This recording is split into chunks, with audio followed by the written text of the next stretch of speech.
ইস্তফা ধর্মদারকে দিতে তো হবে, কিন্তু আমার যে সমস্ত ভাইদেরকে নির্মমভাবে মেরে মাথা ফাটিয়ে দিল, যাদেরকে অ্যারেস্ট করে নেওয়া হলো, আমার বোনের ইজ্জত লুণ্ঠন করা হলো, সেগুলোকে ফিরিয়ে দিতে পারবে কেন্দ্রীয় সরকার। তাদেরকে এমনও অভিযোগ আসছে যে পেলেট গান মানা হয়েছে, যেই পেলেট গান কাশ্মীরে চলতো, তাহলে কি দিল্লিটা কি কাশ্মীর হয়ে গেছে, যেখানে ঝিল ছোটা দূরত্বে পার্লামেন্ট, এত বড় বড় সরকারি অফিস? দালাল তারা ছিল যারা আজকে ক্ষমতায় বসে আছে। আরএসএস, বিজেপির একটান স্বাধীনতা সংগ্রামীর নাম বলুন যারা দেশের জন্য প্রাণ দিয়েছেন। যদি এই গাফিলতি চলতে থাকে, যদি আপনারা শুধু খাওয়ার চিন্তাই করেন, তাহলে কিন্তু আগামী দিন ভারতবর্ষের প্রত্যেক জাতির মানুষ একত্র হয়ে গণতান্ত্রিক প্রক্রিয়ায় আপনাদের ঘাড় ধরে ওই মাসনাদ থেকে নামাবে। আজকে আমরা শিক্ষা ব্যবস্থা নিয়ে কথা বলে আমরা দালাল হয়ে গেলাম, আর আপনি দুর্নীতি করছেন, দেশের ইউথদেরকে আত্মহত্যা করতে বাধ্য করছেন। আপনি কে তাহলে? দিল্লি পুলিশের দ্বারা নৃশংসতা ঘটেছে, মেয়েদের প্রাইভেট পার্টসে আঘাত এনে তারা মুচকি হাসছে। এটা কোন ধরনের দিল্লি পুলিশ?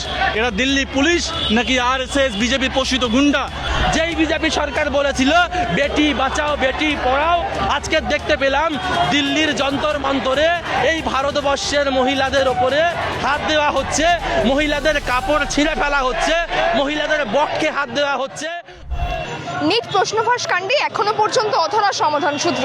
সিজেপি যারা প্রোটেস্ট করছিলেন বা যারা আন্দোলনকারী ছিলেন তারা বলছেন ধর্মেন্দ্র প্রধানের ইস্তফা দিতে হবে। অন্যদিকে সরকারের পক্ষ থেকে বলা হচ্ছে যে আলোচনায় বসার কথা, অর্থাৎ নিট ইস্যুকে কেন্দ্র করে এবং ধর্মেন্দ্র প্রধানকে কেন্দ্র করে এখনো অনড় দুপক্ষই, অর্থাৎ কেন্দ্র সরকার এবং আন্দোলনকারীরা। এই নিয়ে আজকে প্রতিবাদে নেমেছেন আলিয়া বিশ্ববিদ্যালয়ের পড়ুয়ারা। এই মিছিল থেকে তারা ঠিক কি বলছেন ধর্মেন্দ্র প্রধানের ইস্তফা কেন্দ্র করে তা জানতে দেখুন বিস্তারিত। সিজেপির পক্ষ থেকে বলা হচ্ছে যে ধর্মেন্দ্র প্রধানকে বরখাস্ত করতে হবে, কিন্তু অন্যদিকে সরকার বলছে যে আলোচনায় আসতে বলছে। আচ্ছা, আজকে 23 দিন হয়েছে, আলোচনাটা কবে হবে? আজকে ছাত্রছাত্রীদের উপর লাঠিচার্জ হচ্ছে, তাদেরকে মারা হচ্ছে, তারা হসপিটালাইজ, তাদেরকে এমনও অভিযোগ আসছে যে পেলেট গান মানা হয়েছে, যেই পেলেট গান কাশ্মীরে চলতো, তাহলে কি দিল্লিটা কি কাশ্মীর হয়ে গেছে, যেখানে ঝিল ছোটা দূরত্বে পার্লামেন্ট, এত বড় বড় সরকারি অফিস? এটা কার্যত স্পষ্ট সরকার চাইছে না স্টুডেন্টদের সাথে কথা বলতে। সরকারের কাছে হিন্দু মুসলিম ছাড়া দেশের ইউথদের এজেন্ডা কখনো গুরুত্ব পায়নি। যখন দেখছে সরকারের চালানো এতদিনে হিন্দু মুসলিমের ফাঁদে এই ইউথরা নেই, তখন তারা শিক্ষা ব্যবস্থা নিয়ে কথা বলছে। এখানে কিন্তু কেউ বলছে না হিন্দু মুসলমান, তারা বলছে একটা সিম্পল কথা, প্রশ্নপত্র ফাঁস হয়েছে, রেজিগনেশন দিন। কারণ এর আগেও বহুবার রেজিগনেশন হয়েছে স্বাধীন ভারতে, শুধুমাত্র সে অভিযোগ উঠেছে এই জন্য রেজিগনেশন দিয়েছে সরকার। এটা শুধু ভারতবর্ষ নয়, পৃথিবীর বহু জায়গায় আসছে। তাহলে যেখানে এত বড় দুর্নীতি, 24টার বেশি প্রাণ গেছে, এত বড় আন্দোলন, এত বড় ক্ষোভ দেশ জুড়ে হচ্ছে, তাহলে শিক্ষামন্ত্রীর পদত্যাগটা কি এমন বেশি? চেয়ারটা বেশি বড় নাকি দেশের ইউথদের এবং শিক্ষা ব্যবস্থাটা বেশি বড়? চীনের দালাল সোনাম ওয়াংচুক তিনি এতদিন অনশনে ছিলেন, তাকেও দালাল কারা বলুন তো? দালাল তারা ছিল যারা আজকে ক্ষমতায় বসে আছে। আরএসএস, বিজেপির একটান স্বাধীনতা সংগ্রামীর নাম বলুন যারা দেশের জন্য প্রাণ দিয়েছেন। আজকে আমরা শিক্ষা ব্যবস্থা নিয়ে কথা বলে আমরা দালাল হয়ে গেলাম, আর আপনি দুর্নীতি করছেন, দেশের ইউথদেরকে আত্মহত্যা করতে বাধ্য করছেন। আপনি কে তাহলে? ব্রিটিশরাও তো এইরকম করে ভারতীয়দের সাথে করতো না। আন্দোলন কি নতুন? বিজেপিও তো একসময় বিরোধী দল ছিল, তারা আন্দোলন করেনি। আজকে যারাই আন্দোলন করছে তারা বিরোধী হয়ে গেল, তারা পাকিস্তানি, বাংলাদেশি, খালিস্তানি। তাহলে তারা কে? এই যারা আজকে আন্দোলন করছে তারা দেশের ইউথ। আজকে দেশের ইউথ নিট কেলেঙ্কারির জন্য, শিক্ষা ব্যবস্থার পরিবর্তনের জন্য আন্দোলন করছে, তাদেরকে পাকিস্তানি, বাংলাদেশি বলে দিচ্ছেন। এটা কার্যত অসাড় মানসিকতার প্রকাশ। যারা ব্রিটিশদের সময়, ওই সময় ব্রিটিশদের সাথ দিয়েছিল, আজকে তারা ব্রিটিশদেরকেও ছাপিয়ে গেছে। আপনারা জানেন গান্ধীজি যখন অনশনে বসতেন, ব্রিটিশও তার কাছে আসতেন কথা বলার জন্য, কথা শোনার জন্য। কিন্তু এটা কোন ব্রিটিশার্সেরা? এরা 20 দিন পার হয়ে যাওয়ার পরে আন্দোলনে একটা দিন আসবে না প্রধানমন্ত্রী। যেখানে সেদিন যেদিন সংসদ ভবন অভিযান ছিল, প্রধানমন্ত্রী চাইলে স্টুডেন্টদের অ্যাড্রেস করতে পারতেন না। কিন্তু দেশের প্রধানমন্ত্রী, ইউথরা ভোট দেয়নি, সবাই হয়তো ভোট দেয়নি, তাদের পরিবার তো ভোট দিয়েছে। তাহলে যে দেশের ইউথদেরকে আপনি গুরুত্ব দিচ্ছেন না, সেই দেশের ডেভেলপমেন্ট, বিকাশ কীভাবে হবে? আপনি চায়না দেখুন, অন্য দেশে দেখুন, দেশের ইউথদের শিক্ষা ব্যবস্থাকে ঢেলে সাজিয়েছে তারা। দেশের ইউথরা যাতে ইনোভেশন, নতুন ইনোভেটিভ, যাতে তারা টেকনোলজিতে এগিয়ে যেতে পারে, সেই জন্য বরাদ্দ করা হয়। আর আমাদের দেশের ইউথদেরকে শিক্ষা ব্যবস্থার জন্য রাস্তায় রাস্তায় নামতে হয় এবং রাস্তায় নামার পর কি হয়, তাদের লাঠি মারা হয়। আপনারা জানেন দিল্লিতে যেভাবে দিল্লি পুলিশের দ্বারা নৃশংসতা ঘটেছে, মেয়েদের প্রাইভেট পার্টসে আঘাত এনে তারা মুচকি হাসছে। এটা কোন ধরনের দিল্লি পুলিশ?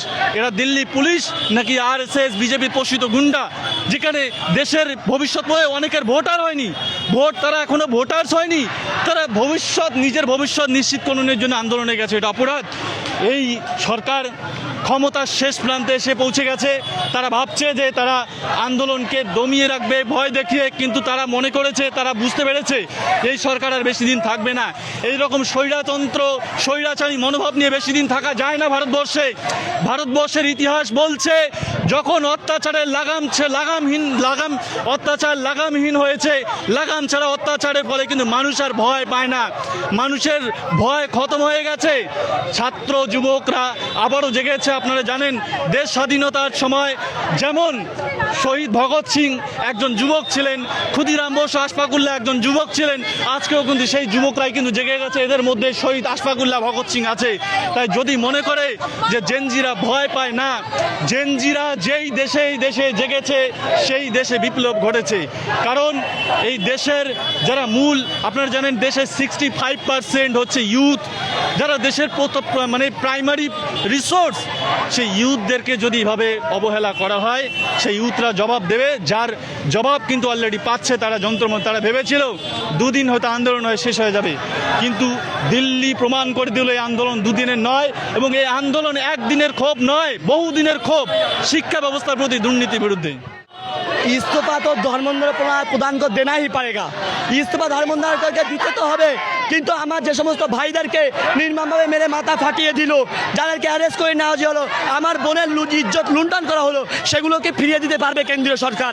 আজকে কী দাবি ছিল আমাদের ছাত্রদের, যে আমাদের ভবিষ্যৎ আজকে ধ্বংসের পথে, আমাদের নিয়ে বসুন, আমাদের সাথে আলোচনা করুন। কিন্তু দেখা গেল কি, তার পরিবর্তে এই দেশের জন্ম নেওয়া সমস্ত ইন্ডিয়ান স্টুডেন্টকে তাদেরকে নির্মমভাবে মারা হলো, তাদের সাথে বেরহমির সাথে প্যারামিলিটারি फोर्स नामिए डालो। মনে হচ্ছে इंडिया पाकिस्तान युद्ध होच्छे।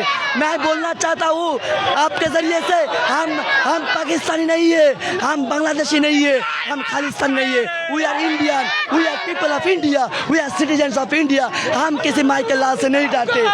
आज राजपथ पे उतर आए, अगला दिन देखना क्या हशर करेंगे इस देश का जो करप्शन के साथ खड़ा है उन लोगों को।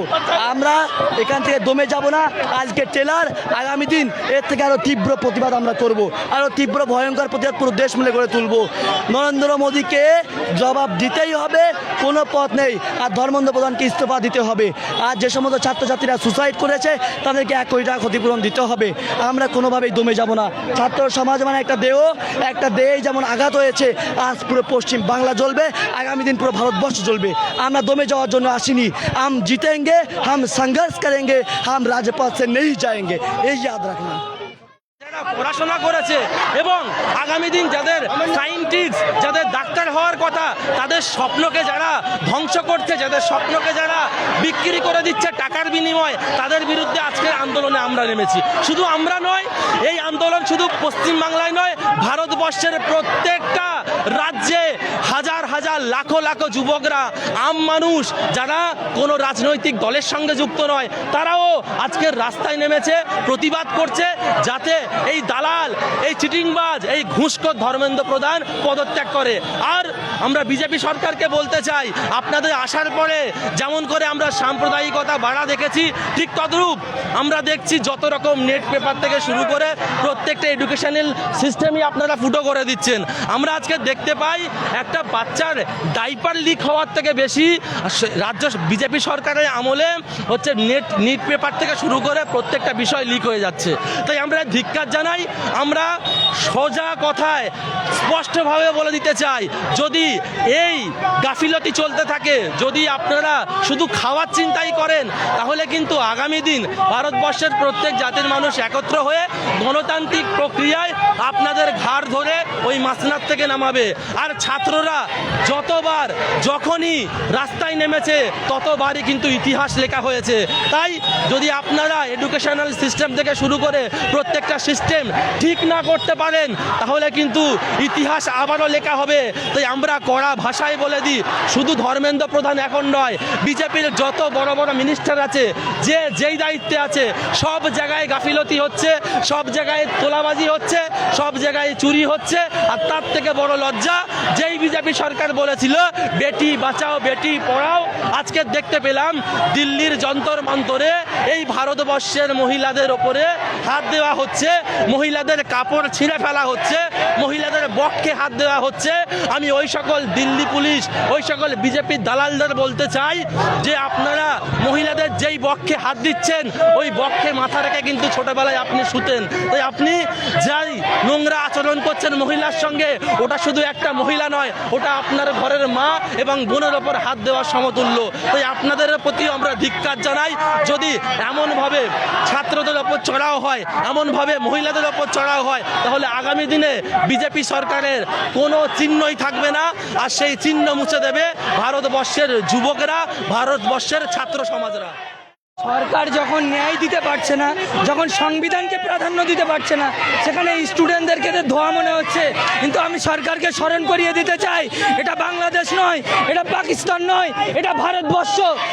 এই ছাত্র সমাজ, ক্ষুদিরামের মতো ছেলেরা জীবন দিয়ে ভারতবর্ষ স্বাধীন করেছে। প্রয়োজন হলে এই ছাত্র সমাজের উপরে যেভাবে আঘাত নিয়ে আসছে, প্রয়োজন হলে ছাত্র সমাজ রাস্তায় থেকে রক্ত দেবে, জীবন দেবে, তাও এদের অধিকার, এরা গণতান্ত্রিক অধিকার, সাংবিধানিক অধিকার ফিরিয়েই ছাড়বে। আমাদের স্পষ্ট বার্তা, ধর্মেন্দ্র প্রধান যদি আজকের ভিতরে ইস্তফা না দেয় তাহলে কালকে দেখতে পাবেন আমরা কতটা ভয়ঙ্কর রূপ হতে পারি। কারণ ছাত্র সমাজ কোনো রং দেখে না, কোনো ধর্ম দেখে না, কোনো বর্ণ দেখে না, এদের একটাই ডিমান্ড, যত সময় না পর্যন্ত সংবিধান মেনে ন্যায় না দেওয়া হবে তত সময় এই আন্দোলন, এই প্রোটেস্ট চলতে থাকে।